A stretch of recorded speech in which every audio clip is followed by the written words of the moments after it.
नमस्कार, स्वागत है आप सभी का फ्रंटलाइन 24 में। मैं हूं आपके साथ साहिबा सिंह। मधुबनी विधानसभा क्षेत्र विधानसभा चुनाव में रोचक ही नहीं दिलचस्प हो जाएगा। बता दें आपको कि 2020 में जहां पर मधुबनी में भाजपा राजद और लोजपा के बीच सीधी टक्कर थी, त्रिकोणीय टक्कर थी, लेकिन इस बार जन स्वराज के आने से ये कहें कि यहाँ का मुकाबला काफी कड़ा हो जाएगा। मधुबनी विधानसभा में होगा इस बार बड़ा जंग। जन स्वराज कर सकता है रंग में भंग। देखिए पूरी रिपोर्ट। क्या आपको पता है मधुबनी विधानसभा में चुनाव पूर्व क्या राजनीतिक खेल चल रहा है? नहीं ना, आइए हम बताते हैं। मधुबनी विधानसभा का चुनाव इस बार किसी बड़े जंग से कम नहीं होने वाला है।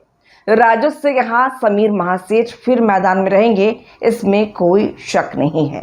समीर महासेठ 2 बार के विधायक और मंत्री रह चुके हैं। ये वैसे समाज के बड़े चेहरे में से एक हैं। इससे भी बड़ा, समीर महासेठ मधुबनी के कद्दावर नेता रहे स्वर्गवासी राजकुमार महासेठ के बड़े पुत्र हैं। समीर महासेठ का लालू तेजस्वी से बहुत निकट का संबंध भी है, इसलिए मधुबनी से महागठबंधन प्रत्याशी फिर एक बार समीर महासेठ ही होंगे, यह तय माना जा रहा है। सबसे अधिक मारामारी टिकट को लेकर यहां एनडीए गठबंधन में है। भाजपा लोजपा दोनों मधुबनी में टिकट के दावेदार हैं। भाजपा में तो आधा दर्जन लोग टिकट के लिए अभी से ताल ठोकते नजर आ रहे हैं, जबकि लोजपा से अभी तक सिर्फ एक नाम अरविंद पूर्वे का लिया जा रहा है। अरविंद पूर्वे 2020 में मधुबनी से लोजपा प्रत्याशी रह चुके हैं। भाजपा से 4 बार के विधायक रहे रामदेव महतो को बागी बनकर चुनाव लड़ने के कारण टिकट मिलना मुश्किल है। अगर हम 2020 विधानसभा चुनाव की बात करें तो महागठबंधन से समीर महासेठ, एनडीए गठबंधन से सुमन महासेठ तो लोजपा से अरविंद पूर्वे चुनाव मैदान में थे। समीर महासेठ को 71,000, सुमन महासेठ को तकरीबन 65,000 तो अरविंद पूर्वे को 15,000 से अधिक मत मिला था। समीर महासेठ 6500 मतों से जीत गए थे और पूर्व विधान पार्षद सुमन महासेठ की हार हो गई थी। वहीं बागी बन चुनाव मैदान में उतरे पूर्व भाजपा विधायक रामदेव महतो को 8200 मत प्राप्त हुआ था।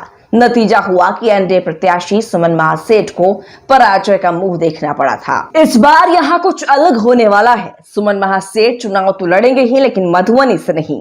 लोजपा भाजपा दोनों में टिकट को लेकर घमासान मची है। लोजपा के अरविंद पूर्वे बलदेव पूर्वे का पोता है। बलदेव पूर्वे और राजकुमार महासेठ मधुबनी में बड़ा नाम है। हालांकि दोनों अब इस दुनिया में नहीं है, लेकिन दोनों के बीच की राजनीतिक दुश्मनी जग जाहिर है। ये दोनों स्वजातीय परिवार मधुबनी में रसूखदार परिवार माना जाता है। जहां तक भाजपा की बात है तो इसमें एक नहीं कई टिकट के दावेदार हैं। मधुबनी के मेयर अरुण राय इन दावेदारों में सबसे आगे चल रहे हैं। वैसे सवर्ण व्यवसायी अमरनाथ प्रसाद, किरण कुमारी झा सरीखे के नामों की चर्चा है। दोनों गठबंधन के लिए जनसुराज एक बड़ा खतरा है। जनसुराज मधुबनी से किसी मुस्लिम या ब्राह्मण को मैदान में उतार सकती है, जिसमें असलम अंसारी, अनिल मिश्रा, अनुज झा, मुन्ना मियां आरजू या इंदु शेखर झा में से कोई हो सकते हैं जनसुराज का प्रत्याशी।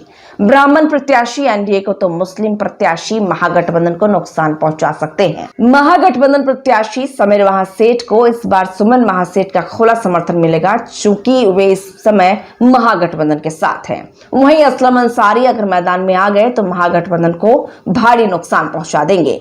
इसी तरह कोई ब्राह्मण प्रत्याशी के आने से एनडीए को सीधा नुकसान होना तय है। पिछली बार की तरह मधुबनी का विधानसभा चुनाव नहीं होने जा रहा है। सुमन महासेठ एक बड़ा चेहरा है जो इस समय मुकेश सहनी की पार्टी वीआईपी में है और यह पार्टी महागठबंधन का हिस्सा है। सबसे पहले तो यहाँ लोजपा और भाजपा को लेकर पेंच फंसा हुआ है। अगर भाजपा से अरुण राय या उनके परिवार के किसी सदस्य को भाजपा मैदान में उतारती है तो यहाँ का मुकाबला रोचक ही नहीं दिलचस्प हो जाएगा।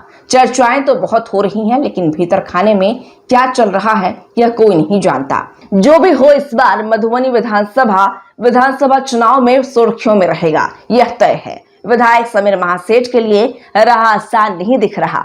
मधुबनी के मतदाता 2 भागों में बढ़ता जा रहा है। इसमें जिसका पलड़ा भारी होगा वही बाजी मार ले जाएंगे।